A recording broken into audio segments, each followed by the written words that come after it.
So one of the most important features that you'll want to do with the player is connect it to your phone and use the rig manager for iOS or Android to control the player remotely.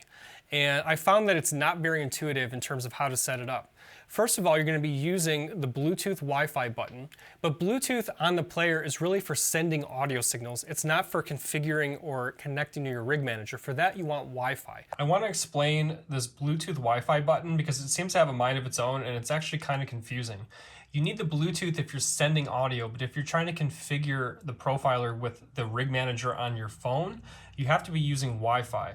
And there's basically three settings for this switch. There's Bluetooth on, there's Wi-Fi on, and then there's Bluetooth and Wi-Fi on. Bluetooth is blue, Wi-Fi is green, and Bluetooth Wi-Fi combo is purple. You need either green or purple to be on in order to control the profiler with your phone. So if I click it once quickly, it enters Bluetooth setup, it flashes blue. That's not what you want. If I click it again quickly, it just turns off. If I hold it down, it turns green. Now that'll work. That'll give you Wi-Fi. You access the Wi-Fi by scanning the QR code on the back of this with your phone's camera. To connect to that network, if you're having any trouble, you need to make sure that this light is either green, or if you click this again quickly, now it's purple. This purple light tells you that both the Wi-Fi and Bluetooth are on. Either the green or the purple will give you access to Rig Manager, but blue alone will not, and that gets really confusing. So with that connected, I can go ahead and open up Rig Manager on my phone.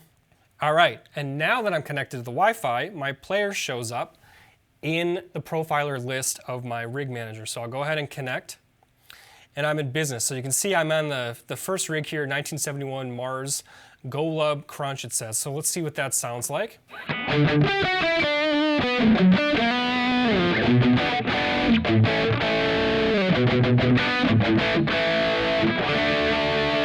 All right, well that's cool, but now let's say I want to move to something even heavier.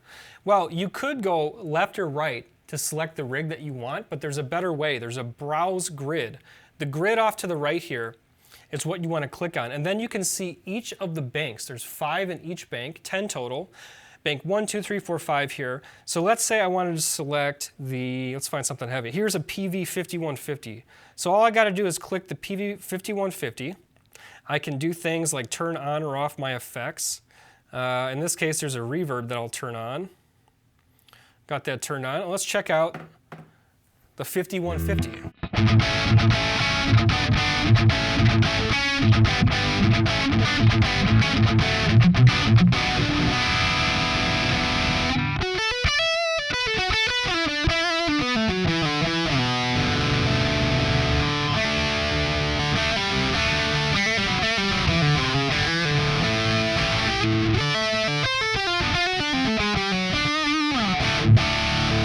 All right, now that's a slamming sound, and I was able to dial in anything that I need with that sound.